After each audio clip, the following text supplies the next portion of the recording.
I'm so excited to announce that the next Make It Happen conference is coming to town on October 25th to a computer screen near you. And this one is an especially special conference because I'm partnering with my partner in crime, Cindy Wagman, and her company, Cindy Wagman Coaching.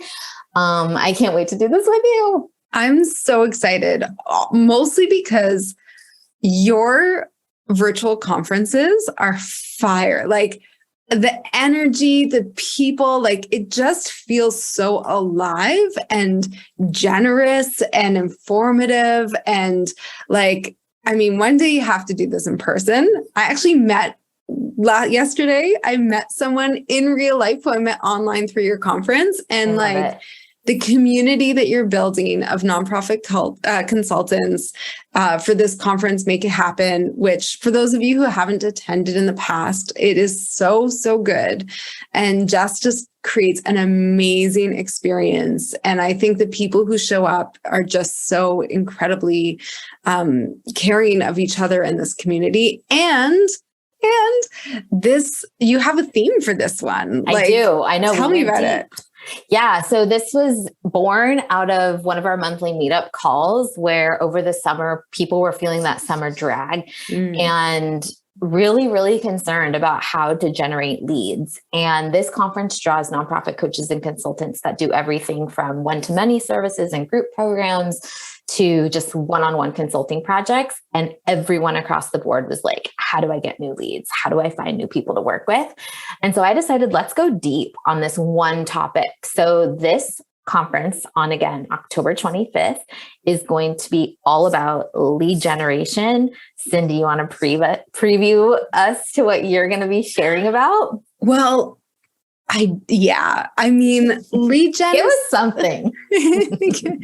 I will step onto my pedestal for a minute and talk about, like, I've tried lots of different marketing. I love a lot of it. I love playing with all of it, but I think sometimes we get lured into this idea of like the shiny object or marketing thing that's going to work wonders. And the reality in my experience and working with a lot of other consultants is that it's like the basic referrals, networks that actually bring in a lot of your business. And there is process behind that. So we're going to go into the process, and you're going to hear from my clients, the people I work with, to help them build their lead base.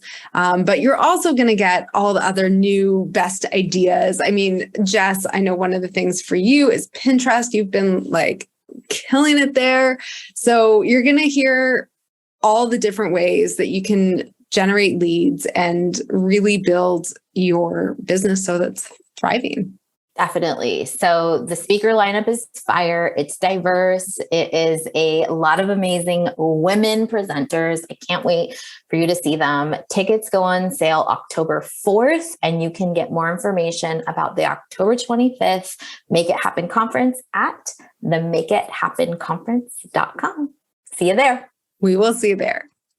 Welcome to the Confessions Podcast. I'm Cindy Wagman. And I'm Jess Campbell. We're two former in-house nonprofit pros turned coaches and consultants to purpose-driven organizations. After years of building up our separate six-figure businesses from scratch, we've thrown a lot of spaghetti at the wall and have lived to see what sticks. We're on a mission to help other nonprofit coaches and consultants looking to start or scale their own businesses past the six-figure mark by pulling back the curtain. Whether you're still working inside a nonprofit and thinking of one day going out on your own, or you've been running your consulting business for years, you understand that working with nonprofits is just different. We're giving you access to the business leaders who serve nonprofits as their clients. You know, the people who truly get it. No more gatekeeping, no more secrets. This podcast is going to give you an inside look at what running a successful nonprofit coaching and consulting business looks like. Basically, we're asking people how much money they make, how they get paid, and what has and hasn't worked in their businesses. Listen in as these leaders share their insights, their numbers, and the good, the bad, and the ugly when it comes to building a nonprofit coaching or consulting business. We're going to empower you to make the power moves that give you the income and freedom you set out to create from day one. You ready? Let's go. Hey, Jess. Hi, Cindy. Ooh, we are back with another one of our conversations where you and I are digging into something, the conversation that we keep hearing from people that comes up. And today it's about firing your clients. Yeah, I think it's one of those dirty little topics that people need to be talking about more and sharing resources on, and to the extent that's needed, role play, because it can be a really scary, it's hard conversation to have. And I think for me, even sitting in those moments of being on that line, like, am I there? Like, is this what needs to happen? Yeah. Versus the fear of like what that outcome could be. Yeah. And so, let's dive into what it's like to work with those pain in the ass clients that sometimes need to be fired. And like, there's so many different circumstances that I don't want to say like that I've had to fire clients, because I haven't had to fire that many clients, but I definitely think there's a few things that come up. And I say this as managing a whole network of other consultants who are, from time to time, they've also had to fire clients, and I've coached them through that. And I think for the one thing that comes up quite a bit is like toxic people, and just working with someone who has, unrealistic expectations, or who, treats you like an employee, which is the whole reason we're consulting, is because we don't want to be employees. Mm-hmm. So those I find like really challenging folks to work with, because there's just a entitlement almost like, yeah. Riddle me this, for the couple of clients that you have had to say goodbye to, did you know that they were bad clients from the get-go, or was it something that presented itself after you were kind of in the thick of the project? So both. I have worked with clients who I was like, is this going to be the right fit? And then sometimes it's a situation of like, you're early in your business and you say yes to things because it's paying you.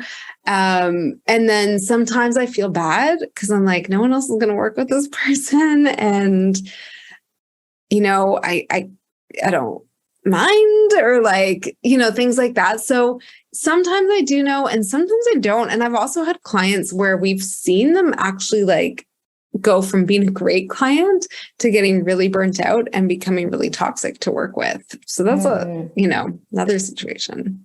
Interesting. Yeah. I was going to say, for me, I feel like I've noticed it from the get-go. And then I think that there's a fine line between, having to go all the way to firing your clients versus having a client that you really care about, and maybe you've been working for a long time, but who says something either super inappropriate or super hurtful. And then again, like reestablishing that line that like, you're a human and no one's going to treat you that way. Yeah. I know I've had to have that conversation, also super difficult and hard to do, just to stick up for yourself. Yeah. But super necessary, I think, in moving forward in your relationship, because I think a working relationship with someone where there's a lack of respect, there's a lack of balance, is just bad news bears all the way around. Yeah. Yeah. No, I think that there's clients who, again, cross that boundary or do something, but it's almost like for the benefit of them and for the organization, you want to work with them, that you have to have those hard conversations. I mean, we had a client like that where I just had to say, like, these are our boundaries. If it doesn't work for you, like, here would be a better solution. Like, maybe you actually do need to hire someone in-house. If you want an answer at 4:00 on a Friday, I'm not your gal. And what do those boundaries look like? But I've had clients who treat my staff really bad, and that's just a non-negotiable. And I don't know, like this is confessions, but like I feel sometimes a little bit like a coward, or I don't always call it out for what it is. And I think we all do that, but it's still hard to figure out, like, when do you call someone out on their behavior and when do you kind of just be like, okay, we're done here, work is done, let's wrap it up, kind of like just skirt around and make it a little more comfortable for everyone. One of the ways that I've had to do that with a client is this person is actually very self-aware, but he's got a big job and he's got a small team and he's stressed, welcome to the world of nonprofits, right? And some things he will write out or he will communicate. You can just tell that his tone is unkind or disrespectful, or whatever. And what I've learned to do with him is actually just give him a beat, like as much as I want to be the dragon and fume back with a reply, is I actually will just close my inbox and step away for the better part of like 12 or 24 hours. And 9 times out of 10, he circles back to me first with an apology. Yeah. And I think that just putting some space in that situation to like let people come back to their senses. And I appreciate him doing that because it's actually strengthened our relationship. It's also been like a way to learn how to work with one another.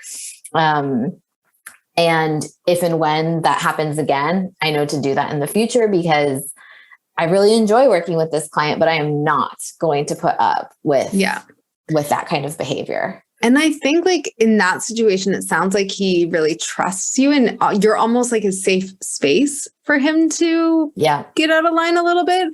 And you like working with him. There are clients where we just like, no, this isn't working. And it's scary, right? It's scary to let go of revenue. I've always believed though, that like the reason we consult is because we don't want to be treated badly by people. And so, at some point, most of us are going to have to fire a client at some, or self-sacrifice our well-being.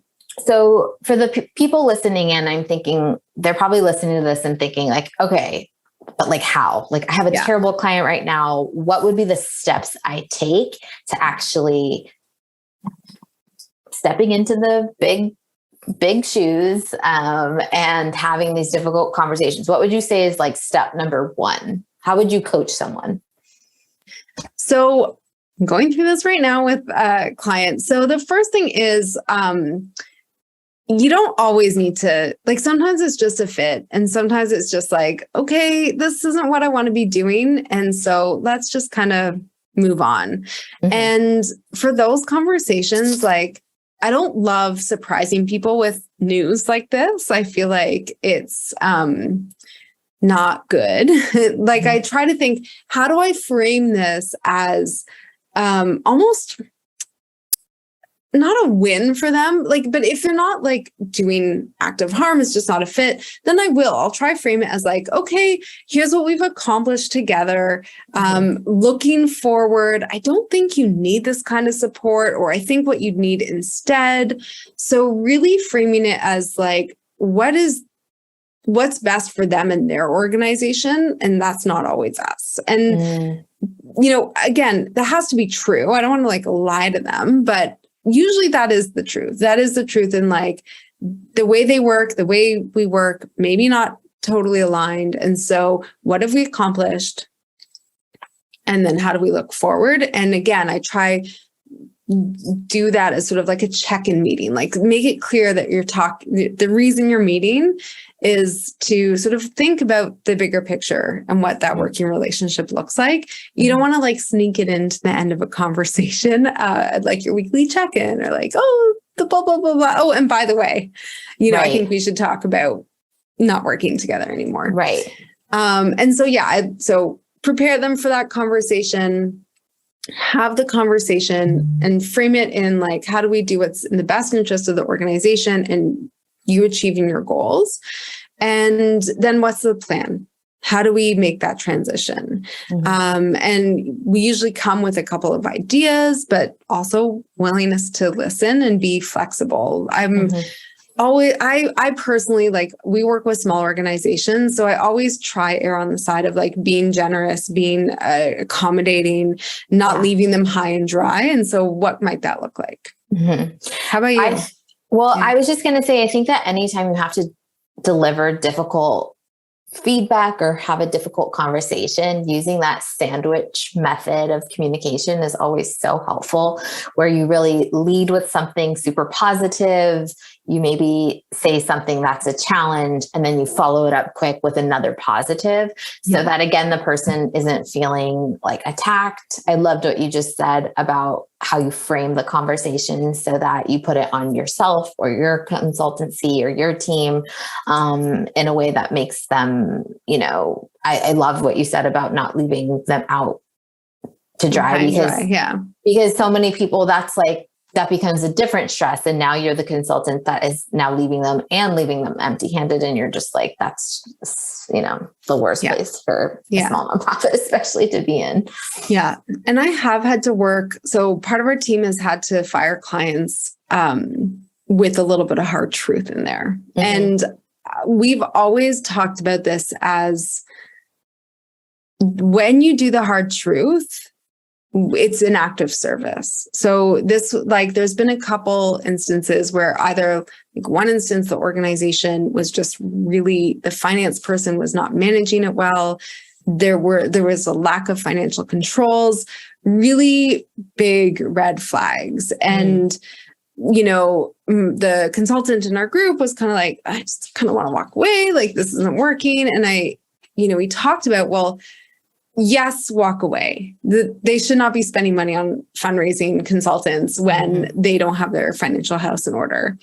But also, you're in a position where you can actually make a material change to the organization by speaking about what's going on and what the challenges are. So, like, let's talk about what that looks like. And again, make it really neutral. There's no judgment, but it's like, the executive director needs to understand that her success requires these types of financial controls and systems, and that's not happening. So, and I think we even referred them to bookkeeping firms and that kind of thing to really say, okay, you need to do this, and here's how. And until you get those things in order, you shouldn't be we shouldn't be working together. I'm also sitting here thinking how easy it is to talk about this and how difficult it is to actually do, especially when revenue is critical to you paying next month's bills or whatever. So how would you advise someone that's legitimately in this position, but they need the work? Do you have any advice? I mean, again, I feel like I'm in a free coaching session from buh-bye consulting coaching. I mean, we've all been there. And I would lie if I said that I didn't keep working with people who I didn't want to work with because it felt like I needed to. And that's okay. Right. We need to forgive ourselves and understand where we are. And at the same time, I've always, I don't know. I think you operate this way too. I kind of always try to operate in my truth and align with my values. And so it's figuring out where the boundaries are, at what point. So for example, when I've had clients treat my staff badly, that's a hard boundary. When they treat me badly, I can that's the softer boundary. And I hate to say that. And that sounds whatever, but it's true. I feel like I can take things, but I don't want to be responsible for putting those on someone else. It's my business. It's not my staff's business. I don't know. Have you also I know we've done that. Have you had clients where you're I should fire them, but I don't want to? I mean, absolutely. But it's also making me think, and this might be a part of a different conversation, that's why this is so important to be prepared and planned in your business, that you are saving a portion of your income for rainy day situations. That I think one of the stickiest situations I got in was in the summer of 2019. I had been working with a fantastic client, but they basically took up every working hour I was able to commit for the better part of like 9 or 10 months. I was also at the end of that project going through something very personal in my life, and that event ended, that project ended, and the well was dry, like nothing. And so I was just like, I will take anything because I have nothing. And so I think when you become in one of those more desperate situations, you more easily have the chance to fall victim to working with less than desirable clients, putting up with people's behaviors that you would not otherwise put up with. And it's just my reminder that like a little chunk of every single invoice that gets paid needs to go into that savings account for a rainy day, but that you also always need to be somewhat marketing and prospecting, like always. We can never let those dials go down to cold, even if you're booked out solid. Yeah. Yeah, I think that's so true. And like, it took me a long time to get to a point where I was actually saving in the business and had that rainy day fund. But I think it is a priority. Also, like as a total aside, one book that changed my life is called Profit First by, I think, Mike Michalowicz, something like that. But that book is like exactly what you said, like take a little bit of money every time you get, actually not just, so you put your profit first and then you put aside and you separate your money out into different accounts of like taxes, payroll, operations, all that kind of stuff. So for every dollar in, it gets distributed right away. Game changer. I love that. So, and I'm very impressed. I started the book and then it was the execution of actually like starting 9 or whatever different checking accounts that I got stuck. And so this is my own reminder to like go back and go back. So fun, like total sidetrack. But so I have I have a spreadsheet with all of our revenue and expenses that I monitor on a couple times a month. Yeah, you're good. I like the numbers. They feel comfortable for me. And so I have a calculation in there so that when money comes into the account, I just plug in that amount and automatically it tells me where to move the different accounts.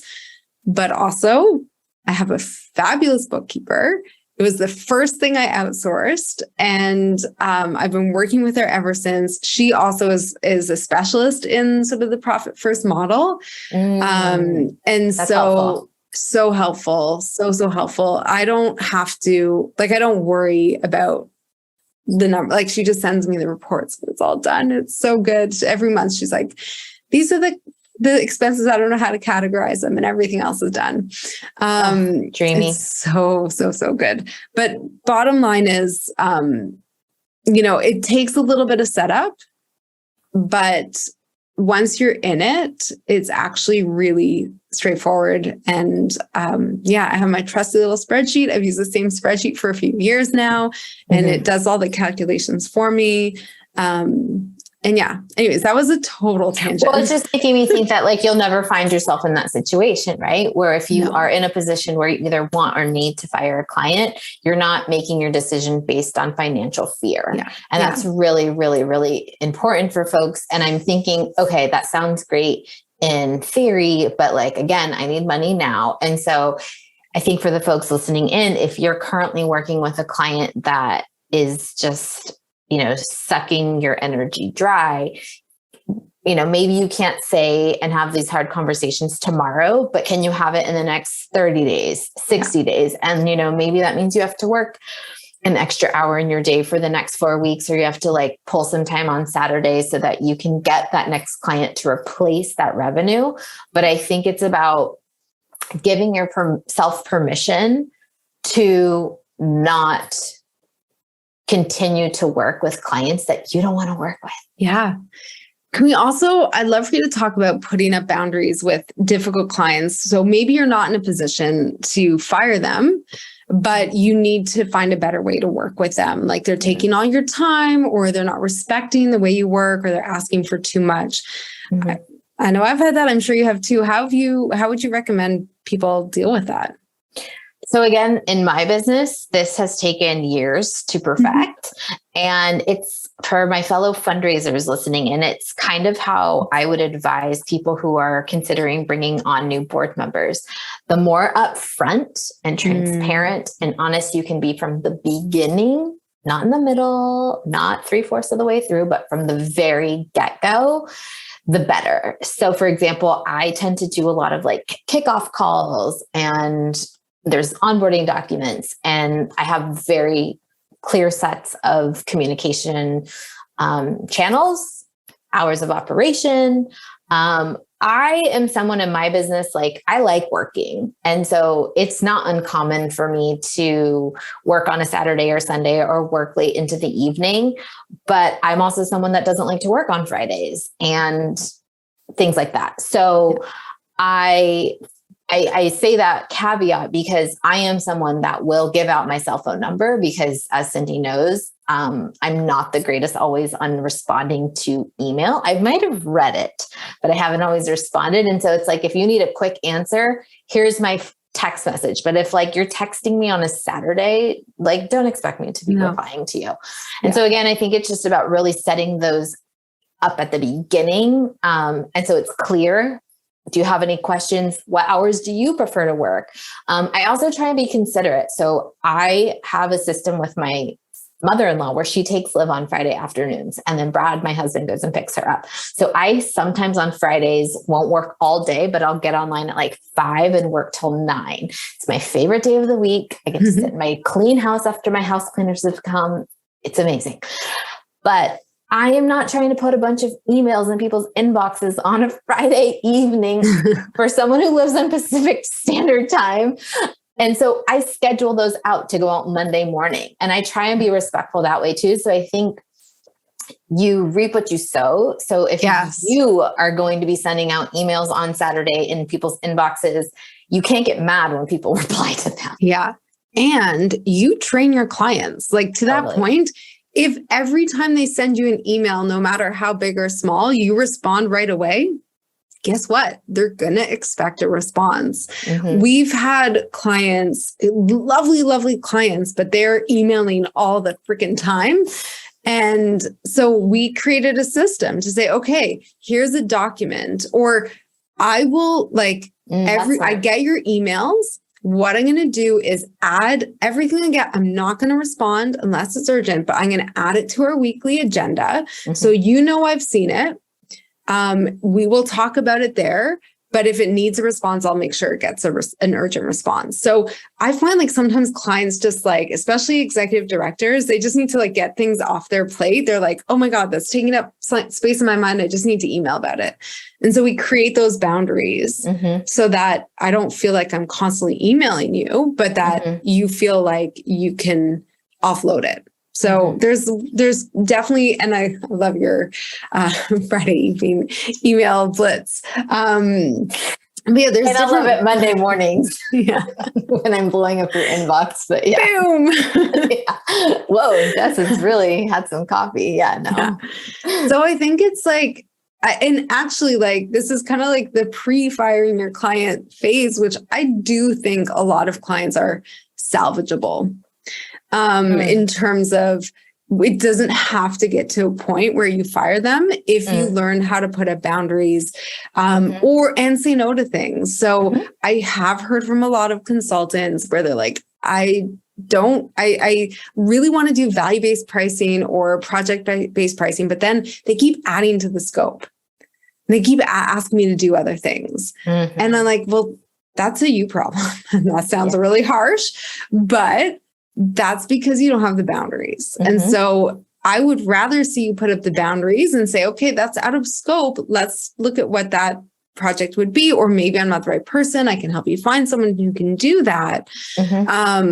But that comes up a lot, which is like, I think it's like, how do we salvage these working relationships before they become a real big problem? Exactly. And I think that at least for me, I struggle with wanting to be like the nice person, the nice guy, likable, amenable, like all the things. And then you become resentful. And then this client who maybe didn't even do something that gnarly is now like irking you so, so bad. Yeah. And so I you think dread it, right? Yes. Like you're like, oh, I don't want to go see that client. I don't want to have that meeting and I don't want to do the work. And like, it's bad for your business. Yes, it's bad all the way around. Yes. Yes. So, I mean, we could probably talk about this till the cows come home. But I'm curious for the listeners, like if you're really struggling with how to have a hard conversation or fire a client, like send Cindy and I a DM. I mean, I think one of the most helpful things about starting this podcast is we've developed this community for people to have a safe space to workshop these kind of messages or conversations. And so like, don't be shy. Cindy and I are happy and willing to help you out. Yeah. And I just want to reemphasize, it's hard. Like no one wants to have these hard conversations. We're all brought up to like be people pleasers, especially in our sector. And so women, yeah, like it is really, really hard.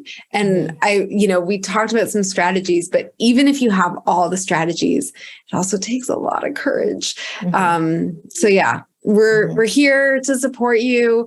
You don't need to work with bad clients. So yeah, you got this. Put that on a t-shirt. Okay. Until next time, we will see you on the next episode of Confessions with Jess and Cindy. Have a great day. See you then. Thank you again for listening to the Confessions podcast for nonprofit coaches and consultants. If you enjoyed today's episode, which I sure hope you did, you can show your support in one of 3 ways. Number 1, post a screenshot of this episode to your Instagram stories or LinkedIn profile and tag Cindy and I so we can repost you. Number 2, share this podcast with a fellow nonprofit coach or consultant. And number 3, leave a positive review on Apple Podcasts so we can continue to grow and reach new listeners. And of course, make sure you subscribe so you can get the latest and greatest interviews as they drop every Thursday. And to our fellow nonprofit coaching and consulting friends, remember, we're an open book and here to answer your burning biz questions. See you next time.